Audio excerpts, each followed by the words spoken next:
Olá pessoal, eu sou o Vinícius e nessa videoaula vamos estudar o tópico Programação Dinâmica, que é um paradigma de resolução de problemas que é bastante utilizado para resolver problemas em competições de programação. Então, creio que após essa aula vocês terão uma ferramenta a mais para resolver uma maior variedade de problemas nas competições. Para fazer esses slides, eu utilizei como material didático de referência os livros Competitive Programming Free, do Steve Haley, e Introduction to Algorithms, do Thomas Cormy. Também usei textos dos repositórios do grupo NB Balloon e da disciplina Tópicos Especiais em Programação, ministrada pelo professor Edson Alves, da Faculdade do Gama, na Universidade de Brasília. O roteiro desta videoaula consiste, primeiramente, fazendo a motivação sobre o paradigma de programação dinâmica, em seguida apresentando alguns fundamentos e, nessa videoaula, vamos focar em 3 problemas clássicos que utilizam programação dinâmica na resolução, que é, primeiramente, o problema das moedas, depois a gente vai para o problema do troco mínimo e depois para o problema da mochila binária. Motivação. Vocês lembram lá da aula de complexidade de algoritmos, quando a gente estudou a sequência de Fibonacci? Não vou detalhar como funciona a sequência de Fibonacci novamente, então eu peço aí que, caso vocês tenham dúvidas, vocês consultem o vídeo da primeira aula complexidade de algoritmos, que foi ministrada logo no início do semestre. A implementação recursiva da função Fib, que resolve a sequência de Fibonacci, ela está aqui, né? Então, uma implementação aí que vocês já conhecem muito bem. E como se trata de uma função recursiva, o que a gente pode fazer para representar graficamente o funcionamento desta função é desenhar a árvore de recursão. Então, na árvore de recursão, cada nó está associado a um estado do problema, e aqui a gente tem as transições. Então, por exemplo, quando a gente vai calcular Fibonacci para n igual a 5, a gente sabe que a gente precisa calcular o Fibonacci de 4 mais o Fibonacci de 3. Então, são 2 Fibonacci que precisam ser calculados. Então, as transições refletem aqui as novas chamadas recursivas que são geradas para fazer esse cálculo. E assim sucessivamente para as próximas chamadas recursivas. Então, a gente tem aqui o desenho de uma árvore de recursão. E a gente vê que alguns estados eles são repetidos. Aqui no caso da figura, o estado para Fibonacci n igual a 2 ele é repetido 3 vezes. Outros exemplos aqui, quando o Fibonacci de 3 ele é calculado 2 vezes. Então, quando você calcula aí um Fibonacci para um valor muito grande, né? Por exemplo, n igual a 10, n igual a 11, então você vai ter mais estados repetidos que serão recalculados. Isso resulta numa complexidade computacional complicada. Tá? A complexidade computacional, como todos sabem, ela é O de 2 elevado a n. E isso não é nem um pouco agradável, né? Então, a gente pode melhorar o tempo de execução desse algoritmo utilizando o paradigma de programação dinâmica. Como eu falei, o paradigma de programação dinâmica vai possibilitar que você otimize bastante o tempo de execução de vários problemas que vocês vão encontrar nas competições de programação. Fundamentos de programação dinâmica. No decorrer da disciplina, certamente vocês tiveram que implementar soluções para problemas que envolviam algum desses paradigmas listados a seguir. Uma busca completa, quando vocês tiveram que implementar um backtracking ou uma força bruta. Paradigma guloso. Recentemente estudamos o algoritmo de Dijkstra, que possui esse paradigma, para encontrar o menor caminho entre um par de vértices em um grafo. E também o paradigma de divisão e conquista, representados pelos algoritmos merge sort e busca binária.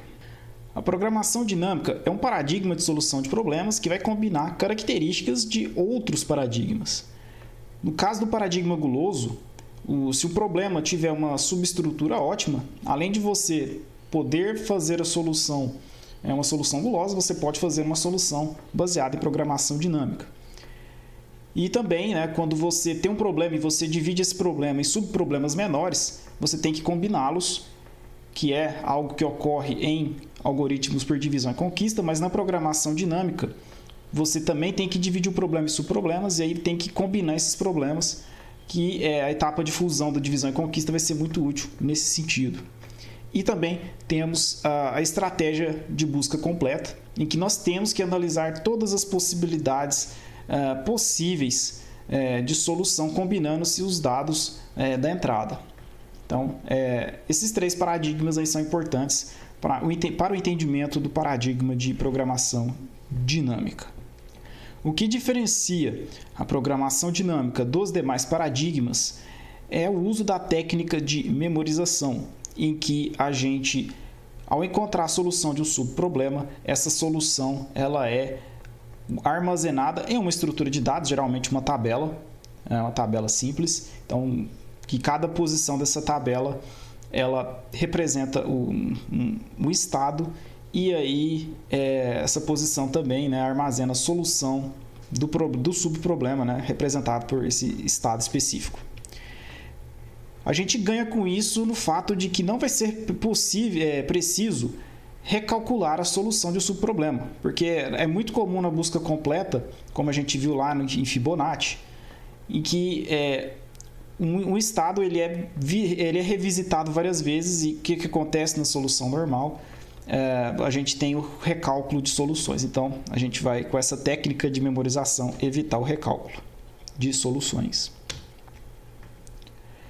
A programação dinâmica ela pode ser empregada para resolver problemas que possuem 2 características. A primeira é se você lê o enunciado do problema e identifica que para resolvê-lo você consegue modelar ali uma subestrutura ótima. Então, a subestrutura ótima é quando você tem um problema, você divide nos subproblemas. Esse problema é dado aí por você enxerga uma estrutura que vai retornar uma solução para aquele subproblema. Tá? E também quando esses subproblemas eles são repetidos. Então, o mesmo subproblema ele pode ter diferentes soluções, mas você tem que tomar cuidado ao identificar a melhor solução, a solução ótima. E na programação dinâmica você consegue formular uma relação de recorrência para os problemas, que não é uma tarefa fácil, diga-se de passagem. Então, para montar uma relação de recorrência, você tem que definir, encontrar o caso base e depois também determinar o termo geral, que basicamente como que você pega o problema, subdivide nos seus subproblemas e depois faz a combinação dos subproblemas para determinar a solução do problema em questão. Pensando na relação de recorrência, a gente pode desenhar uma árvore de recursão para ilustrar melhor como que funciona o problema no contexto de programação dinâmica. Então, para isso, a gente tem que pensar que o problema e o subproblema são representados por estados, que cada estado é formado por uma instância do problema e dos subproblemas, respectivamente. Tá? Então, o estado ele está caracterizando todo o conjunto ali de variáveis, a própria solução do problema, dos subproblemas. Isso, de alguma forma, depois tem que ser combinado. E para fazer essa combinação, para fazer de um problema produzir o subproblema, a gente precisa de transições. Então, a transição apresenta aqui a relação de um problema e um subproblema. E a gente vê aqui nessa representação gráfica que o problema representado pelo estado E1 gerou 2 subproblemas representados pelos estados E2 e E3. E aí, a solução do estado E1, representada, que é a solução do problema, depende aqui da resposta dos subproblemas representados pelos estados E2 e E3. Pensando agora em implementação de uma função recursiva baseada em programação dinâmica para resolver um problema, uma competição ou um contexto qualquer. Tá? Bom, então primeiramente a gente precisa definir a tabela de memorização. Essa tabela ela tem as dimensões que dependem das variáveis da entrada. Tá? Então, nem sempre ela é bidimensional, essa matriz, né? Às vezes é só um vetor, então depende muito do problema. E geralmente ela é armazenada como uma variável global para que as funções recursivas a enxerguem, né? E evitando aí que a gente faça uma cópia dessa tabela em cada chamada recursiva. Então, geralmente essa tabela é definida de maneira global. Na função recursiva, a gente deve explicitar o caso base da relação de recorrência. Então, eu coloco aqui na função recursiva, que eu chamei de DP, coloco aqui os parâmetros associados à programação dinâmica para obter a minha solução. E aí, nas linhas 5 e 6, eu defino uma condicional relacionada ao caso base da recorrência. Então, essa estrutura condicional é importante para parar as novas chamadas recursivas. Então, é importante eu sempre explicitar o caso base da recorrência. Em seguida, eu verifico se um determinado subproblema já teve a sua solução calculada. Assim, eu evito que recálculos sejam feitos de subproblemas ou de problemas.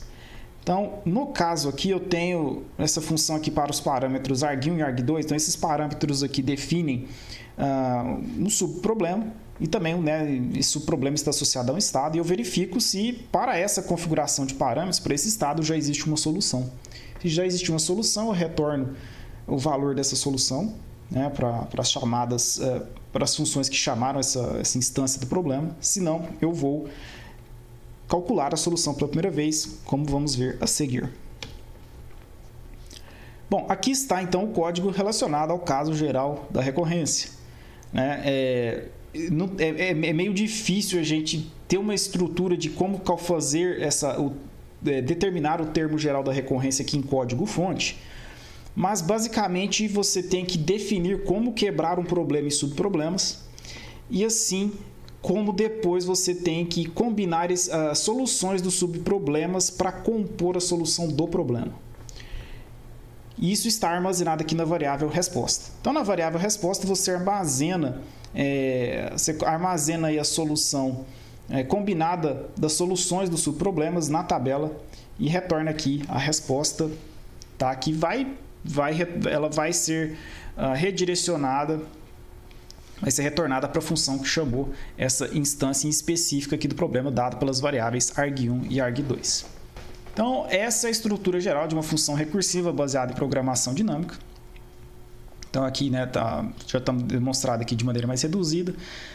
Linhas 5 e 6, a gente tem o caso base da recorrência. A linha 9 e 10, verificar se para essa instância aqui do problema já existe solução. Se existir, beleza, retorna o valor dessa solução. Se não, a gente vai ter que vir aqui para as linhas de 13 até 17 para fazer o cálculo do termo geral da recorrência e armazenar e encontrar a solução ótima para essa instância do problema. Como fica a sequência de Fibonacci utilizando programação dinâmica? Então a gente vê que a gente consegue identificar a subestrutura ótima do problema. O FibN aqui, vamos supor que ele é um problema, então a gente consegue dividir o FibN em dois subproblemas, o Fib de n-1 e o Fibonacci de n-2. E aí a gente tem que combinar as soluções depois de Fibonacci de n-1 e n-2. A gente faz isso combinando o quê? Com uma soma conforme a definição da sequência de Fibonacci. E para adaptar o problema para programação dinâmica, a gente tem que incluir a tabela de memorização, porque, como a gente viu, existem estados que são repetidos. Quando a gente monta lá, né, a gente demonstra e ilustra a árvore de recursão de Fibonacci.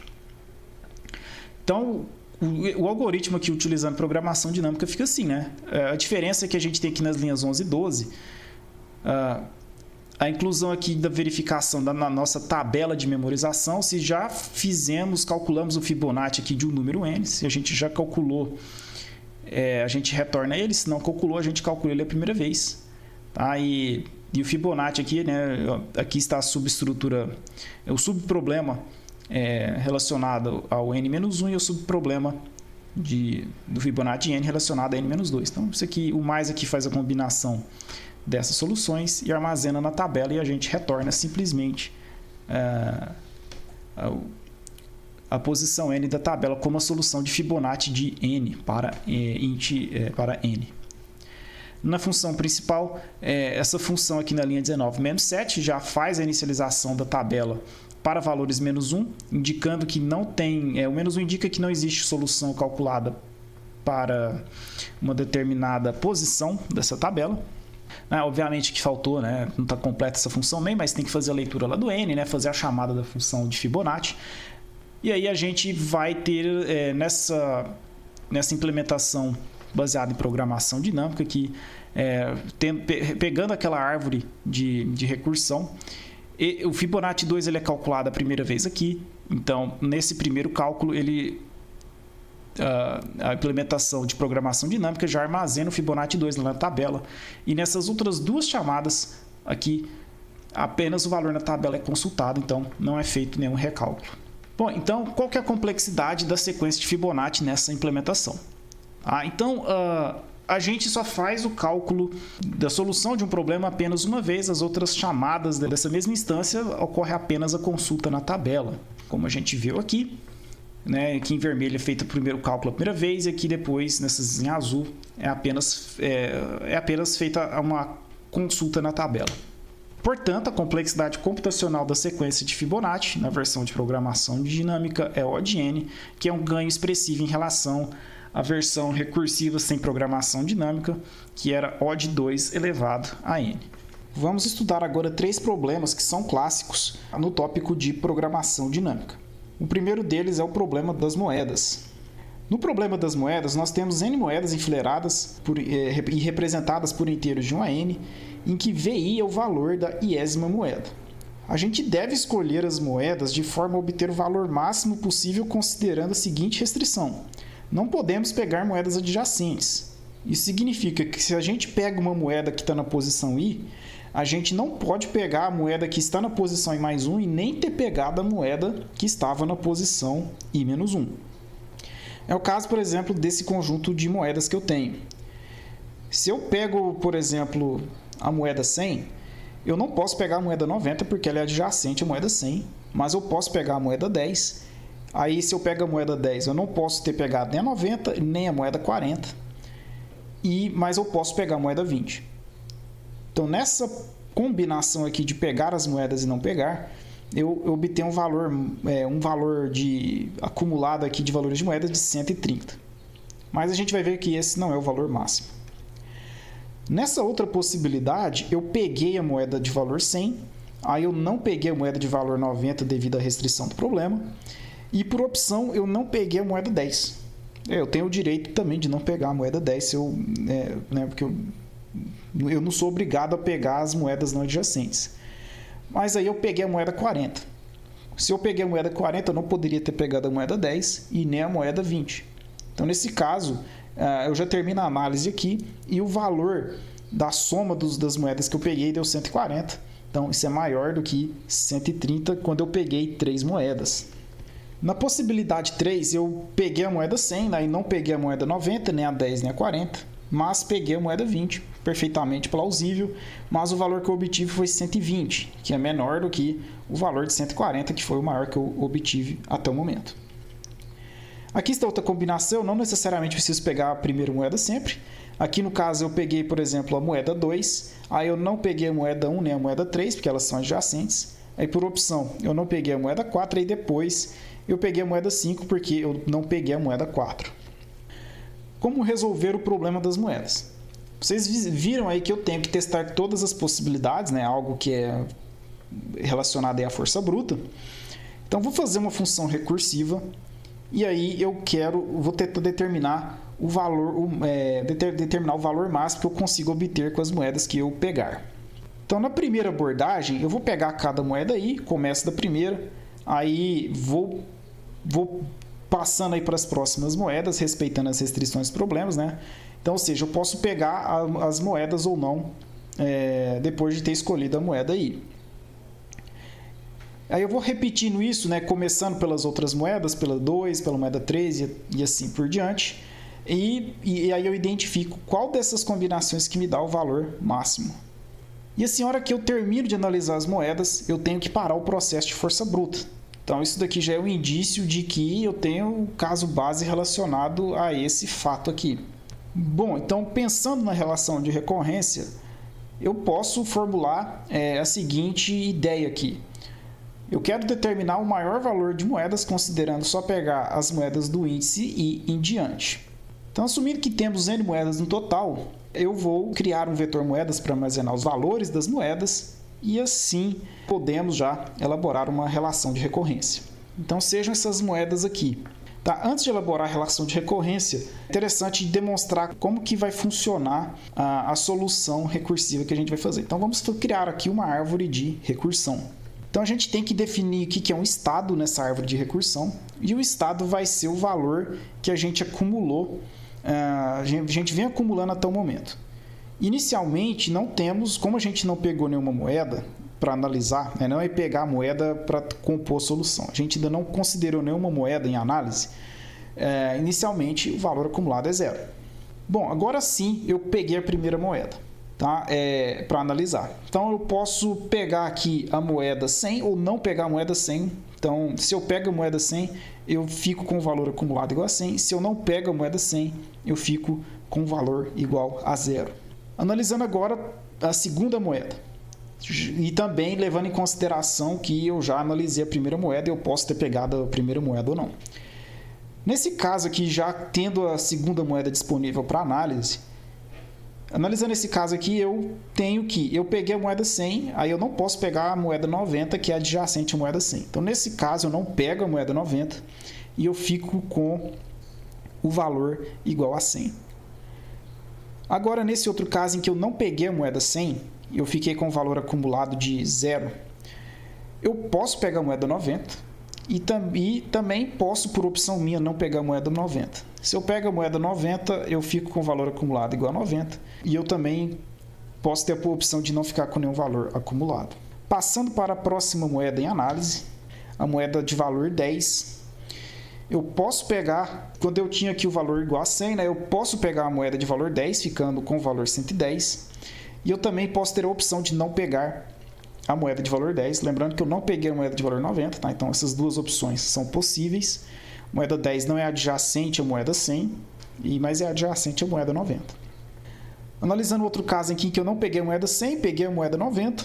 Aí eu não posso pegar a moeda de 10, porque ela é adjacente à moeda de 90. E no caso em que eu não tinha pegado nenhuma moeda ainda, eu posso pegar a moeda 10 e não pegar a moeda 10. Então, nesses casos aqui, eu vou obter 10 de valor acumulado para o primeiro caso e 0 de valor acumulado para o caso em que eu não peguei nenhuma moeda. Por fim, chegamos à quarta moeda que temos à disposição. Então, vindo aqui para o caso em que eu peguei a moeda 100, não peguei a moeda 90, aí eu peguei a moeda 10. Então, obviamente, eu não posso pegar a moeda 40, porque a moeda 40 é adjacente à moeda 10. Agora, quando eu não pego a moeda 10, eu posso pegar a moeda 40 ou também, por opção, não pegar a moeda 10. Então, nesse caso, eu vou obter um valor acumulado de 140. Quando eu pego a moeda 40, não pego, sem ter pegado a 10, sem ter pegado a 90, mas tendo pegado a moeda 100, que é a primeira moeda. E se eu só pego a moeda 100, eu vou ficar com o valor acumulado de 100. Bom, aqui eu não peguei a moeda 100, mas peguei a moeda 90 e não peguei a moeda 10. E eu tenho a opção de pegar a moeda 40 e não pegar a moeda 40. Se eu pego a moeda 40, eu fico com o valor 130. Se eu não pego a moeda 40, eu fico com o valor 90. Agora, o caso em que eu não peguei a moeda 100, não peguei a moeda 90, mas peguei a moeda 10. Se eu peguei a moeda 10, eu não posso pegar a próxima moeda, que é a 40. Então, eu continuo com o valor acumulado 10. E se eu não peguei nenhuma moeda até o momento, aí eu pego a moeda 40, eu fico com o valor igual a 40, valor acumulado 40. E eu tenho a opção de também não pegar a moeda 40. Aí é o caso em que eu não pego nenhuma moeda, então o valor acumulado que eu fico é 0. Como a gente já combinou aqui, a gente tem que, dentre todas essas possibilidades que estão aí, a gente tem que pegar a combinação de pegar e não pegar moedas que retorna o maior valor. Tá? E essa combinação é dada por esse ramo que está em verde aqui. Ou seja, eu pego a moeda 100, não pego a moeda 90, não pego a moeda 10, mas pego a moeda 40. Então, esse caso aqui é o que me retorna é o ramo, né, aqui na árvore de recursão que retorna a solução para o problema. Com base nessa árvore de recursão associada a essa recorrência, definimos o seguinte: a função recursiva, né, eu estou analisando a 10ª moeda, sendo que eu já analisei as i-1 moedas anteriores, que podem ter sido pegas ou não. O valor do i aqui dessa função vai ser igual a 0 se eu não tiver mais moedas em análise. Caso contrário, eu vou fazer o quê? Eu vou dividir o problema em subproblemas. Como que funciona isso? O valor máximo entre eu não pegar a moeda i, então eu passo para a próxima moeda i, e depois eu pego o valor da moeda i que está armazenado no vetor moedas e somo a tentar pegar a moeda i mais 2. Você vê que aqui, quando eu pego a moeda, eu já pulo a questão de analisar se eu vou pegar a moeda i mais 1. Eu não posso pegar a moeda i mais 1, então eu já pulo esse estado, eu já vou lá para o i mais 2. Aí o algoritmo, utilizando força bruta, fica desta maneira. Então, eu declarei aqui as variáveis n e o vetor de moedas de maneira global. Declaro aqui, entre as linhas 4 e 14, a função de programação dinâmica, que recebe aqui como parâmetro, o único parâmetro, a moeda, a 10ª moeda. Aí eu verifico aqui na linha 6 e 7, se a 10ª moeda for, se o índice i for maior do que n, ou seja, eu já analisei mais do que, eu já terminei a análise de todas as moedas, então essa função retorna 0, porque aí não acumula nenhum valor. Então aqui é o critério de parada dessa função recursiva. Aí na linha 9 eu modelo aqui uma atribuição aqui em que eu pego a moeda i, e aí eu chamo a função recursiva para a moeda i mais 2, não posso chamar por restrição do problema, tentar pegar a moeda i mais 1. Na linha 11 eu não pego a moeda, então eu posso tentar pegar a próxima moeda adjacente, e eu retorno aqui o valor máximo entre pegar e não pegar. Então aqui estou combinando esses dois subproblemas para ter a solução do problema em que eu tento pegar ou não a 10ª moeda. Aí na árvore de recursão, o que a gente observou? Tem ocorrência de estados, né? Então, por exemplo, o 90 aqui, ele repete, né? Ele repete algumas vezes aqui na árvore de recursão. O 100, né? O 100 repete algumas vezes também. Então, a gente tem essa repetição de estados. Em Fibonacci, né, a recorrência de Fibonacci é bem conhecida. E o que mudou da recorrência de Fibonacci para essa? Né? Lá no Fibonacci a gente montou os subproblemas em função, né, dos valores n-1 e n-2. Enquanto que aqui nas moedas a gente está fazendo i mais 1 e mais 2.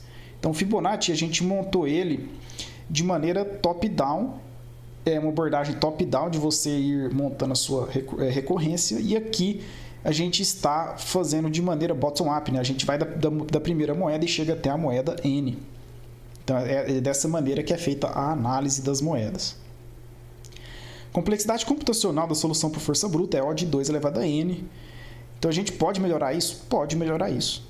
E então, fazemos a programação dinâmica e aí vamos ter que colocar a tabela lá de memorização para evitar a repetição dos cálculos. E sabendo também que a gente já encontrou a subestrutura ótima do problema. Aqui está o algoritmo utilizando programação dinâmica. Então, a tabela está declarada aqui de maneira global na linha 1. E olha só na função aqui que está compreendida entre as linhas 6 e 15. Eu tenho aqui nas linhas 10 e 11, que mudou, né? Que foi incluída aqui em relação ao algoritmo de força bruta. Eu verifico se a tabela para a 10ª moeda eu já tenho uma solução para ela. Se eu já tiver uma solução, eu retorno essa solução. Então aqui eu evito o recálculo da solução para a moeda i. Se eu não tiver feito nenhuma solução até o momento para o 10º valor, o que eu faço? Aqui na linha 13, eu coloco a recorrência aqui, tá vendo o termo geral da recorrência, que eu faço a subdivisão dos problemas e a combinação das soluções dos subproblemas, eu já armazeno diretamente aqui na posição i da tabela e retorno o valor dessa posição, né? Então aqui está quando eu não pego a moeda e aqui está quando eu pego a moeda. Aí, entre as linhas 17 e 20, está aqui a função principal. Linha 18, eu apresento aqui o memory set, em que eu inicializo os valores da tabela todos iguais a menos 1, como na função de Fibonacci. E aqui na linha 19 está a chamada para essa função. Então, aqui eu começo da moeda número 1. E aí o resultado ele vai ser retornado aqui na função DP. Né? Retorna aqui direto. Então, esse é o código utilizando programação dinâmica.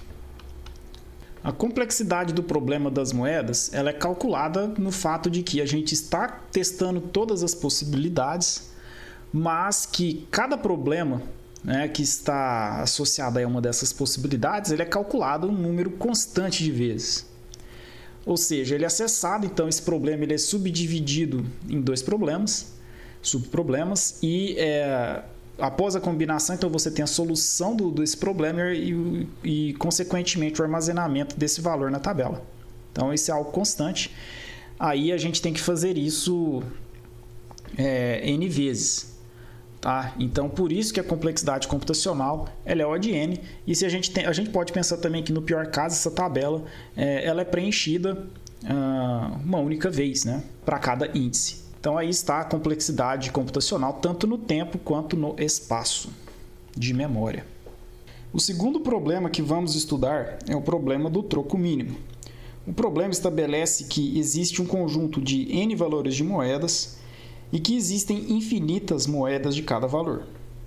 Devemos acumular um valor K utilizando a menor quantidade possível de moedas. Por exemplo, eu tenho aqui essas moedas de valores 1, 5 e 12, mas eu tenho infinitas moedas de valor 1, infinitas moedas de valor 5 e infinitas moedas de valor 12. Então, queremos obter o valor total K igual a 13. Como a gente pode fazer isso? Eu posso pegar uma moeda de valor 12 e uma moeda de valor 1, totalizando 13. Isso é melhor do que eu pegar, por exemplo, duas moedas de valor 5, totalizando 10, e 3 moedas de valor 1, totalizando 3. Então, 10 mais 3 é 13. Aí eu precisei de 5 moedas para obter esse valor, então essa última abordagem não é a melhor solução. Agora queremos obter o valor total de K igual a 52 para essas moedas. A melhor maneira é eu pegar duas moedas de valor 26. Mas vamos pensar agora numa estratégia em que eu consiga identificar uma subestrutura ótima para esse problema. Pensando numa abordagem gulosa, eu posso ordenar essas moedas de maneira decrescente. Então, eu vou obter aqui as moedas na ordem 50, 26 e 1. E aí, eu pego a moeda de maior valor e subtraio da quantidade K lá que eu quero obter. Aí, fazendo essa subtração, eu uso uma moeda de valor 50.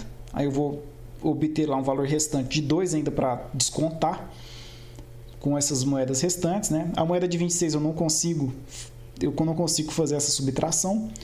Mas aí, para a subtração, aquele resultado que ficou, né, ficou o valor 2 ainda para descontar, eu consigo fazer isso com duas moedas de valor 1.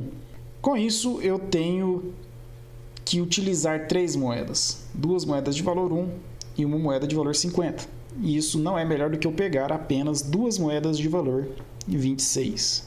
Então, não tem como provar a existência de uma estratégia ótima para pegar as moedas. Isso nos leva a entender que vamos ter que testar todas as possibilidades por meio de uma força bruta. Então, vamos ilustrar isso em uma árvore de recursão, em que cada nó dessa árvore de recursão vai armazenar o valor total que eu tenho já acumulado, ou melhor dizendo, eu vou começar com o valor acumulado e eu vou subtraindo aos poucos, né? Vamos fazer aqui uma abordagem top-down para o problema. Suponha que eu tenho esses valores de moedas 2, 3 e 5, e eu quero acumular o valor K igual a 8. Então, qual a quantidade mínima de moedas que eu consigo obter para acumular esse valor aqui? Bom, vamos considerar que o ato de eu pegar a moeda tem o valor 1, e que eu vou começar com o valor 8, e aí eu vou subtraindo, né, à medida que eu vou escolhendo as moedas. E quando eu chegar em um nó nessa árvore de recursão, que o valor acumulado dele é 0, o valor, né, que eu vou subtraindo ali chega a 0, em que ali os ramos que levaram esse nó vão denotar aí a solução para o problema. Bom, então inicialmente eu tenho aqui o valor 8, tá? Desse valor 8, que é o que eu quero acumular, eu ainda não peguei nenhuma moeda. Então, descendo o nível nessa árvore de recursão, significa que eu vou pegar uma moeda que pode ter valor 2, pode ter valor 3 ou valor 5. Então, nós temos que analisar essas possibilidades. Bom, então vamos supor que eu pego uma moeda de valor 2, eu vou ter o quê? Eu vou ter um valor 6 ainda para tentar descontar até chegar em 0. Aí, dessa moeda 6, eu posso pegar uma moeda de valor 2, uma moeda de valor 3 ou uma moeda de valor 5. Então, já nesse nível aqui que eu cheguei, eu já tenho que ter pegado 2 moedas. Bom,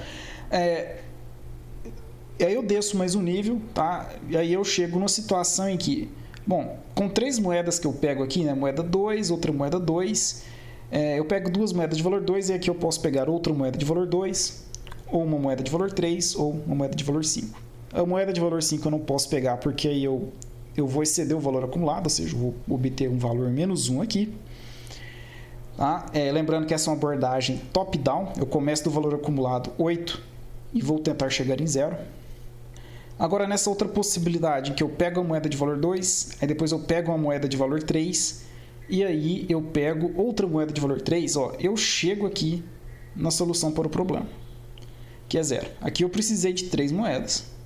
Aí, fazendo outra possibilidade aqui de combinação de valores que eu posso pegar, eu peguei uma moeda de valor 2, uma moeda de valor 5, e das outras moedas que eu posso pegar, eu vou exceder o valor acumulado delas todas, então isso é desconsiderado adiante. Tá? Não vou fazer aqui os ramos, por questões de espaço, eu não vou desenhar os ramos para baixo, caso seja possível, tá bom? Vou desenhar aqui até 3 níveis de profundidade. Agora, analisando o caso em que eu peguei a moeda 3 na primeira oportunidade, e aí depois, na segunda oportunidade, eu posso pegar as moedas 2, 3 ou 5.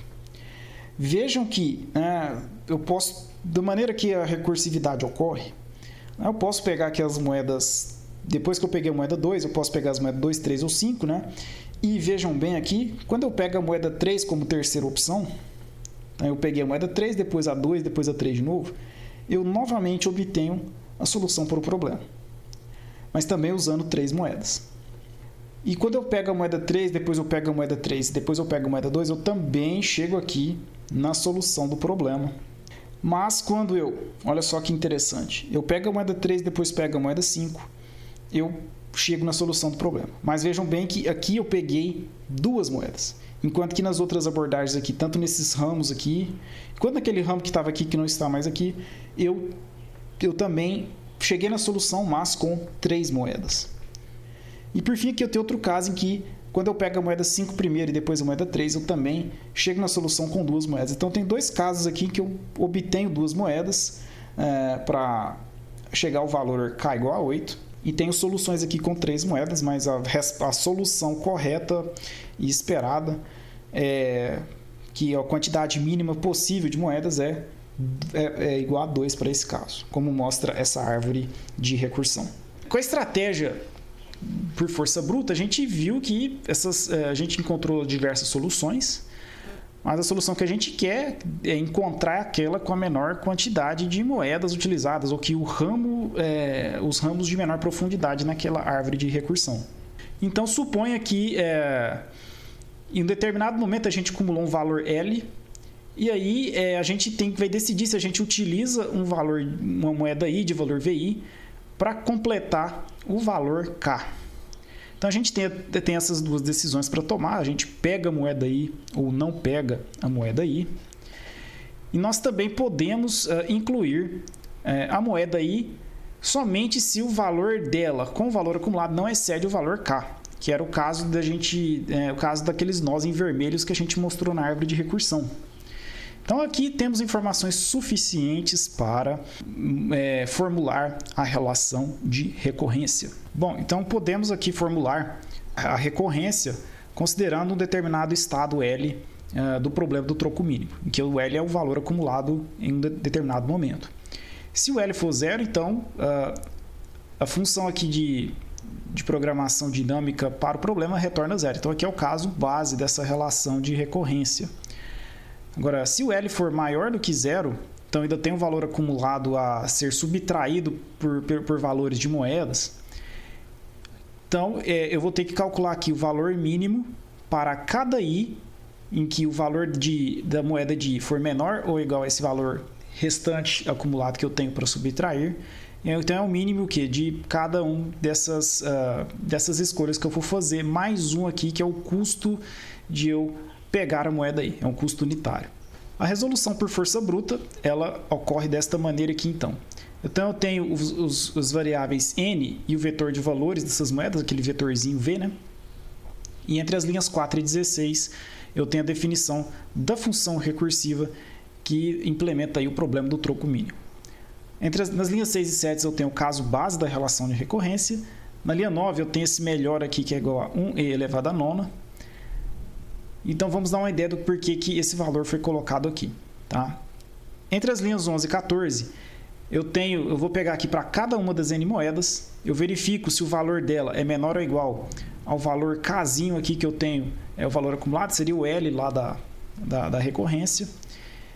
Então, se essa condição for satisfeita, eu vou tentar determinar aqui qual que é a menor quantidade de moedas para obter esse valor K aqui, esse valor acumulado K, que não é o valor, o Kzão lá, o valor cheio, né, o original do início que a gente passa na entrada do problema. É um estado intermediário. Então, esse melhor aqui é o menor valor entre o valor que eu já tinha calculado antes, né, com 1 mais, eu passo aqui a programação, eu chamo essa função descontando aqui o valor da moeda, da iésima moeda, do valor que eu tenho acumulado. Então, essa DP aqui vai ter um valor menor. Tá? Então, essa maneira com que os subproblemas eles são gerados aqui. Tá? Então, eu tenho N subproblemas que vão ser combinados nesse problema aqui, que é o que? É gerar a quantidade mínima de moedas para obter aqui o valor acumulado K. E essa combinação é feita usando aqui a função menor. Aí, por isso que eu tenho que colocar aqui na variável melhor com um valor bem grande, né, para forçar aí a obter um valor menor e real para obter a solução correta do problema. Mas a gente vê que alguns estados são repetidos. Então, aqui, por exemplo, o estado para K igual a 3, né, quando eu escolho uma moeda 5, ou quando eu escolho duas moedas de valores 2 e 3, independentemente da ordem. Então, esses estados aqui são repetidos, mas o estado que a gente espera a solução ótima aqui é justamente esse 3 aqui, quando eu escolho apenas a moeda 5. E a quantidade mínima de moedas para esse caso é 1, né? Então, como que eu altero a função lá que faz a força bruta para uma resolução por programação dinâmica? Então, eu tenho que incluir aqui a tabela de memorização. E aqui nas linhas 12 e 13, que já tem uma diferença, eu tenho que verificar se para o acumulado K de valor que precisa ser subtraído, eu já tenho uma solução. E se eu não tiver uma solução, eu vou ter que recalcular aqui, entre as linhas 17 e 20, o termo geral da recorrência. Tá? E se eu já tiver calculado, beleza, eu só retorno o valor. Então, eu evito o recálculo bem aqui. Bom, então, entre as linhas 17 e 20, então, para cada moeda, eu vou fazer a mesma ideia lá da força bruta, isso aqui não muda nada. Aí, aqui na linha 22, é que nós pegamos esse melhor armazenando e fazemos o armazenamento na tabela. Tá? Então, é essa a ideia da programação dinâmica. Bom, a complexidade do problema do troco mínimo deve ser analisada considerando que, na solução de programação dinâmica, a gente tem uma solução em cada estado, uma solução para cada estado. Então, a gente tem uma solução para K igual a 3, uma solução para K igual a 5, outra solução para K igual a 4. Aí, o cálculo de cada estado vai possuir uma complexidade O de N. Basta ver aqui. Então, para esse estado K, eu vou fazer aqui na linha 17, eu vou ter que fazer uma análise de N moedas. Então, isso aí vai gerar uma complexidade O de N. Então, como no pior caso a gente vai ter que analisar aí, por exemplo, né, todos os K estados, então a complexidade fica O de N vezes o K. Por fim, vamos estudar um problema que é clássico do tópico de programação dinâmica. É o problema da mochila binária. O problema estabelece que seja um conjunto de n itens e que cada item i, enumerado por um inteiro de 1 até n, é definido por um peso wi e um valor vi. Assim, a gente pode definir dois conjuntos, um conjunto v, em que cada um dos n itens tem um valor, e um conjunto w, que armazena os pesos de cada um dos n itens. Definimos também uma mochila com capacidade máxima C, sendo que C é um inteiro positivo. O problema da mochila binária, do inglês Knapsack Problem, consiste em determinar um subconjunto de itens que são inseridos na mochila sem exceder a sua capacidade C e de forma a maximizar o valor dos itens que foram incluídos. O nome binária está ligado ao fato de que a gente tem a opção de colocar o item ou não colocá-lo, e também a gente pode não colocar o item por falta de espaço disponível na mochila. A gente não pode inserir na mochila a parte de um item. Essa abordagem ela é considerada no algoritmo da mochila fracionária, já existe na literatura então, e fica como sugestão de estudo posterior para a disciplina. Como resolver o problema da mochila binária? A maneira simples é utilizando força bruta, em que, considerando que temos n itens, a gente tem que verificar todas as combinações possíveis de itens que podem ser incluídos ou não na mochila, e aí a gente determina aquela combinação que maximiza o valor da mochila. Uma abordagem dessa tem complexidade computacional O de 2 elevado a n, que não é muito bem-vinda. Agora vamos implementar uma solução para o problema da mochila binária. Vamos estudar aqui uma versão recursiva baseada em programação dinâmica, considerando uma abordagem top-down, mas vocês podem estudar por conta uma abordagem bottom-up. Para isso, vamos precisar elaborar uma função recursiva que recebe dois parâmetros: o parâmetro i relacionado ao índice do item em avaliação e o parâmetro c relacionado à capacidade disponível na mochila. Como vamos ter que elaborar uma relação de recorrência para o problema da mochila binária, vamos ter que tratar dois casos base. O primeiro é quando não há mais itens a serem analisados ou avaliados, ou seja, quando o parâmetro i em uma determinada chamada de função possuir valor igual a zero, o menor igual a zero. Outra possibilidade é quando não existir mais espaço disponível na mochila, ou seja, suponha que eu ainda tenho vários itens a serem analisados, se vamos colocar eles ou não na mochila.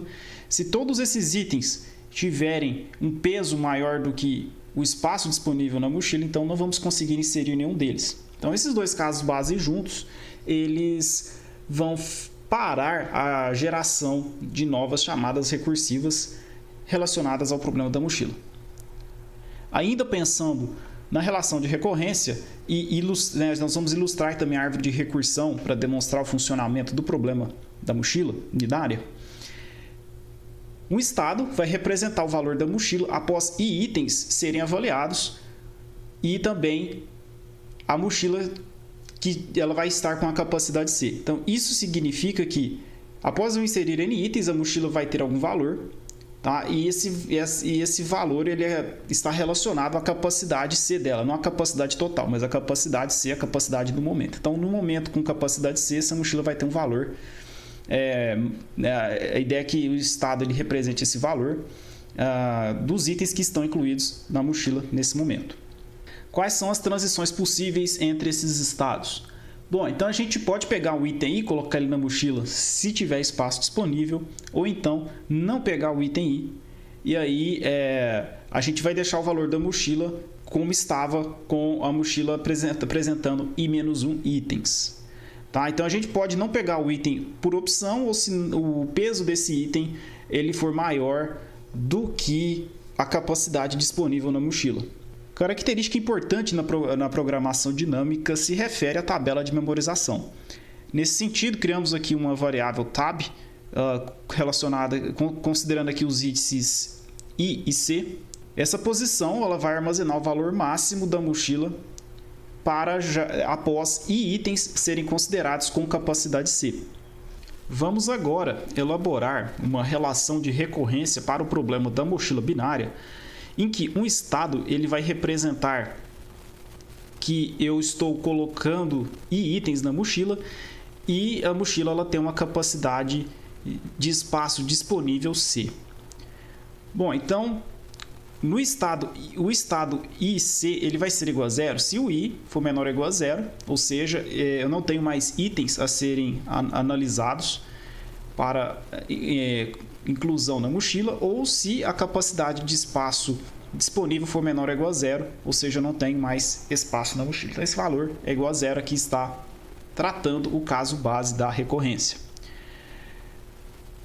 O estado IC ele vai ser igual ao estado em que eu tinha I menos 1 itens com capacidade C da mochila, se o peso do item I for maior do que a capacidade disponível de espaço C. Então, aqui o valor máximo que a mochila terá é igual ao valor máximo que ela tinha com I menos 1 itens. Então, o item I aqui não pôde ser colocado. Por fim, temos aqui também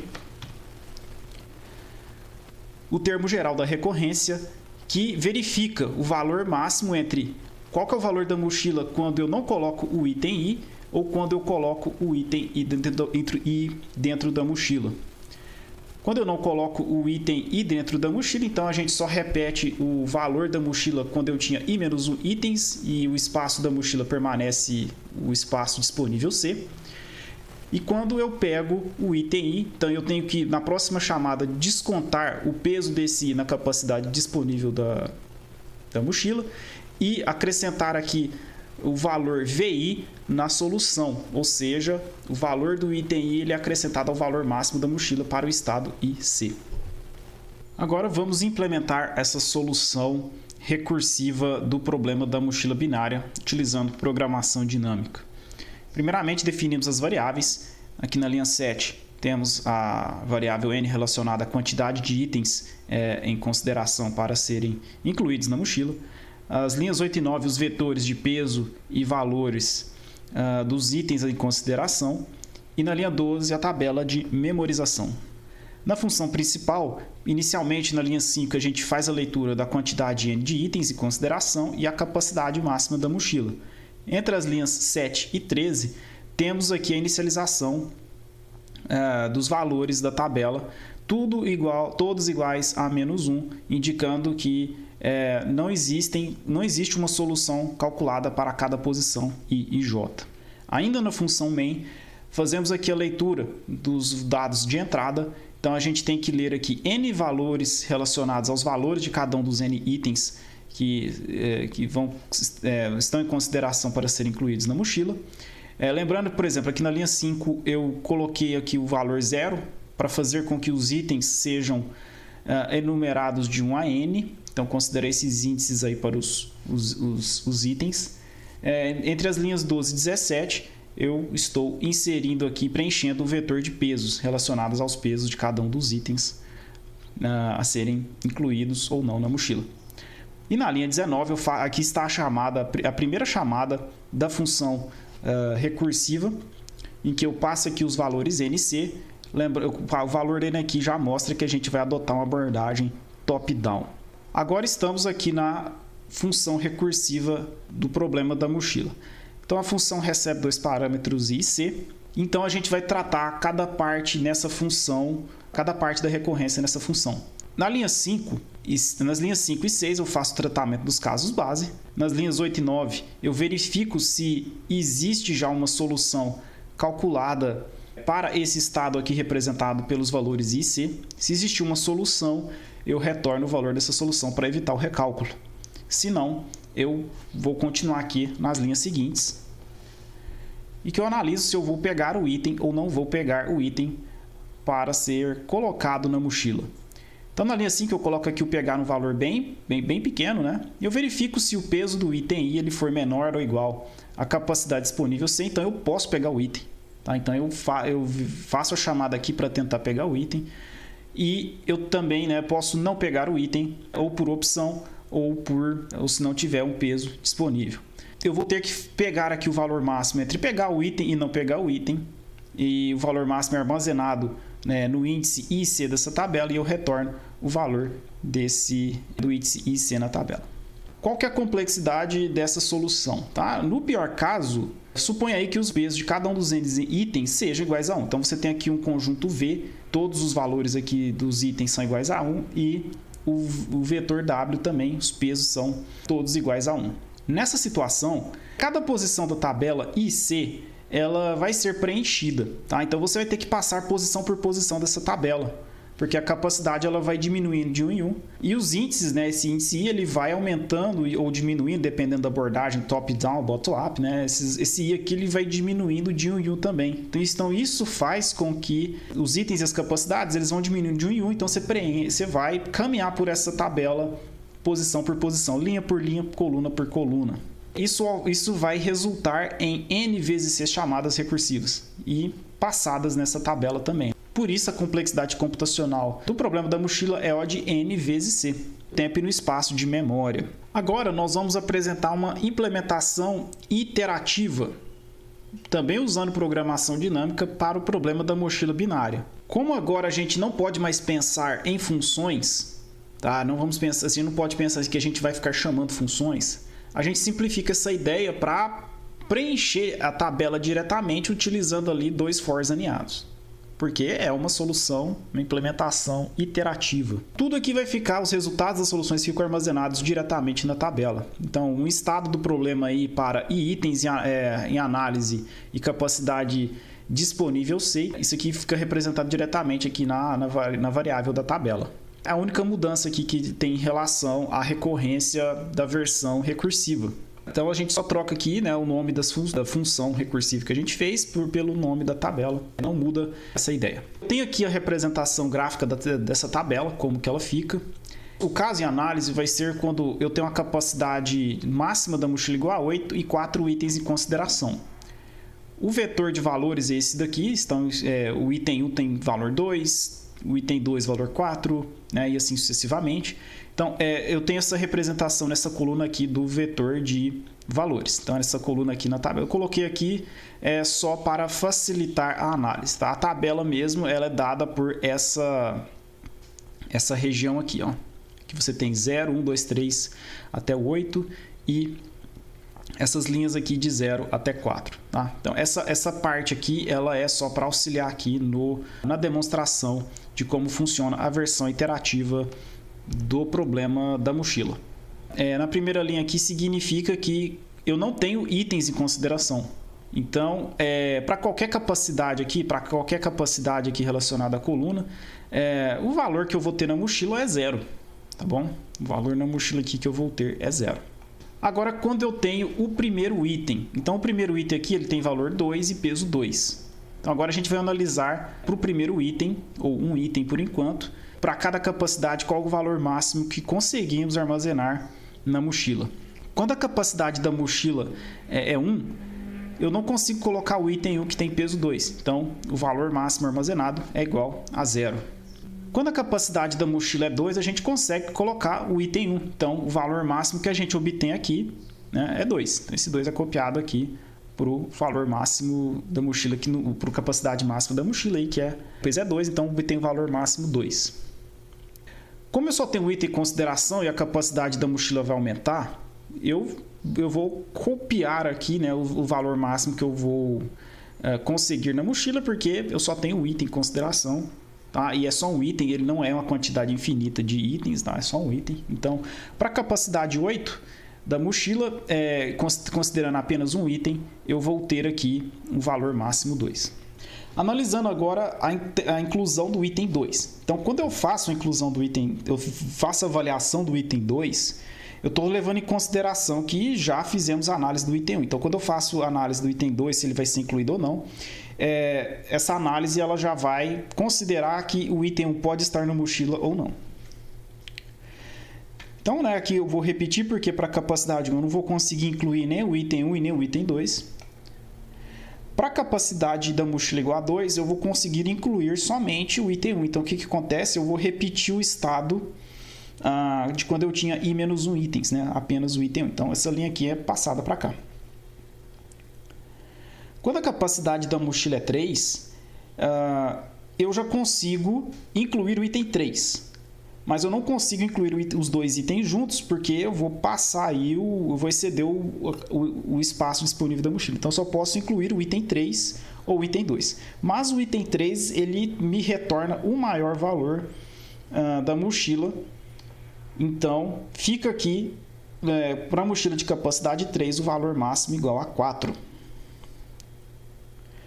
Para a capacidade 4, o item 2 ainda, ele me retorna o maior valor, ao invés de eu ter apenas o item 1. E eu não posso ainda deixar os dois itens juntos na mochila, porque eles excedem, os pesos deles juntos excedem a capacidade da mochila.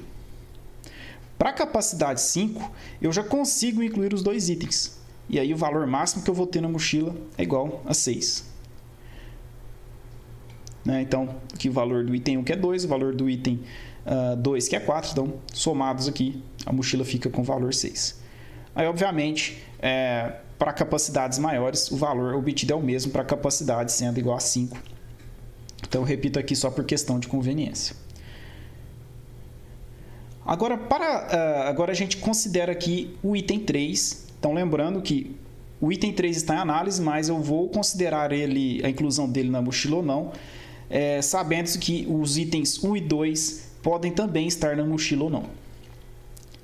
Então, para a capacidade 2 e 3, essa solução permanece no estado quando eu tinha i-1 itens, 2 itens, porque o peso do item 3 ele é igual a 4. Tá? Então, eu não posso incluir o item 3 aqui até esse momento. Para a capacidade da mochila igual a 4, anteriormente eu tinha colocado apenas o item 2.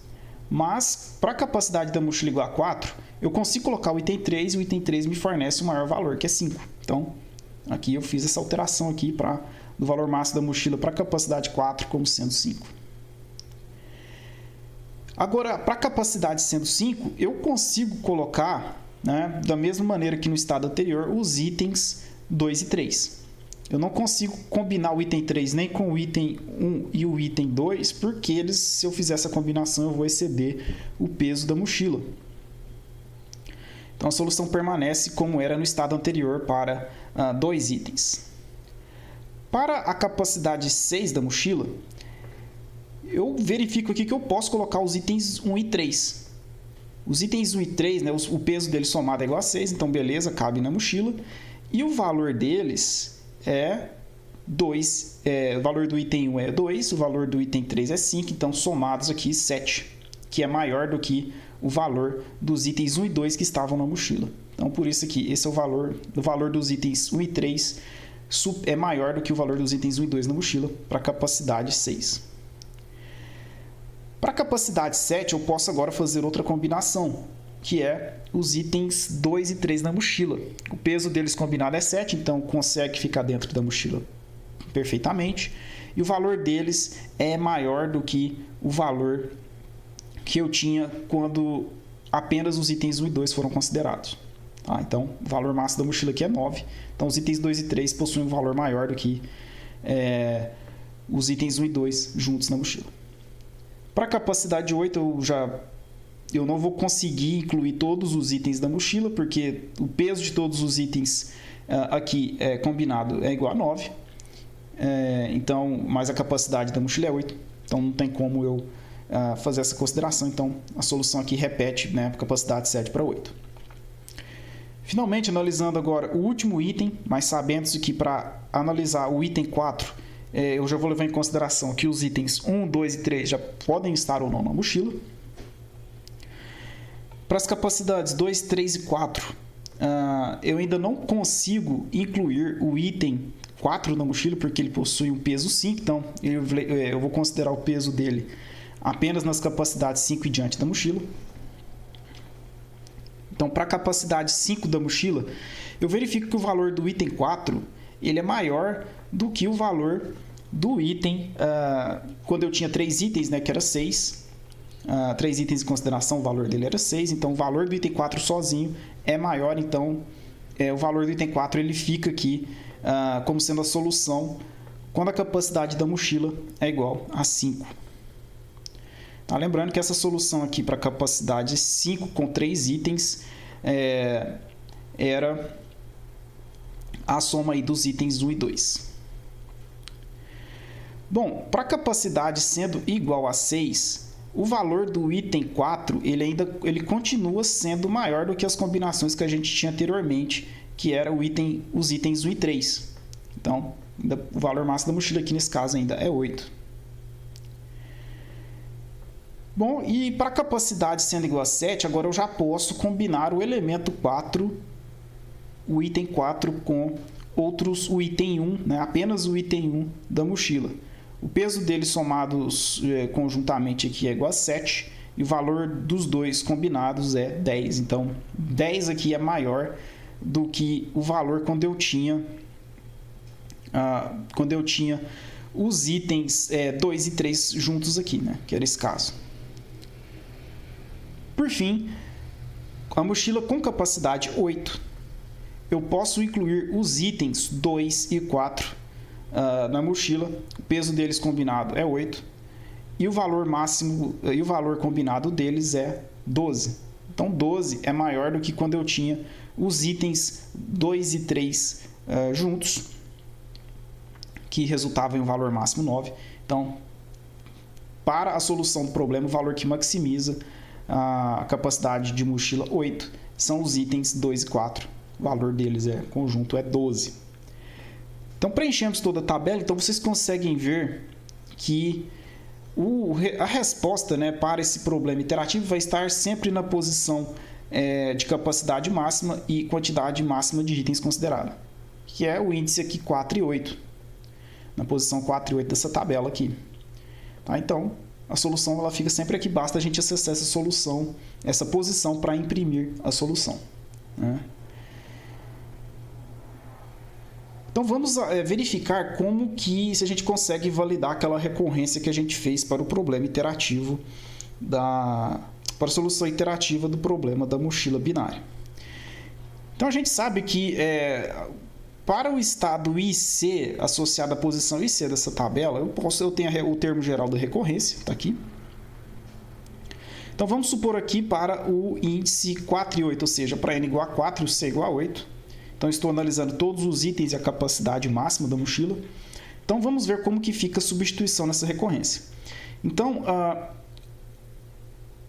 para n igual a 4 e C igual a 8, o valor máximo da mochila para esse estado é o quê? O valor máximo entre a solução para n igual a 3 e C igual a 8, ou seja, quando eu tinha 3 itens em consideração na mochila e a capacidade máxima da mochila, então o valor máximo entre esse valor, e quando eu vou incluir o item 4 na mochila, que era o quê? Era quando eu tinha capacidade igual a 3 da mochila, mais o valor em consideração aqui 8. Então, se eu for aqui na tabela, no índice 3,3, então eu tinha 3 itens em consideração e uma capacidade da mochila aqui igual a 3. Então, para eu chegar aqui, eu tenho que somar aqui 5, que é o peso do item 4, para chegar na posição aqui do 8. Né? Então, esse valor aqui é 4. Nessa configuração aqui, o valor máximo da mochila é 4, e eu vou somar com 8, que vai me dar aqui o valor máximo entre 9 e 12. Tá? Então, aqui fica o valor 12 aqui. Né? Então, a gente mostra aí que essa relação de recorrência ela é totalmente válida. Bom, a implementação da versão iterativa do problema da mochila vai ficar como se segue aqui. Então, tem as variáveis, né? As variáveis NC, eu coloquei aqui elas como variáveis globais. Deixei normalmente aqui os vetores dos pesos dos itens e os valores dos itens. E a tabela aqui de memorização está declarada aqui com 101 por 101 dimensões. Cria aqui uma função chamada mochila por programação dinâmica, né? Então, ela não recebe nenhum parâmetro. E aí, eu faço a inicialização dessa tabela. Então, aqui a tabela vai ser inicializada com valores iguais a 0, porque eu vou fazer operações aritméticas em cima dessa tabela. E aqui, eu coloco 2 fors aneados, o primeiro for variando aqui item a item e o segundo for variando capacidade por capacidade. E esses fors aqui, né, tanto o i quanto a variável c, começam com valores iguais a 1. Eu não preciso analisar quando a capacidade da mochila é 0, quando eu não tenho nenhum item, porque os valores dessa tabela vão ser iguais a 0, como a gente viu na demonstração. Aí eu verifico, se o peso do item I for menor ou igual à capacidade C da mochila, né? A capacidade C aqui não é a capacidade máxima. Então, a posição IC dessa tabela, eu faço a análise aqui se eu coloco o item, se eu pego o item ou não. Tá? Então, é uma simples representação aqui do termo geral da recorrência do problema da mochila.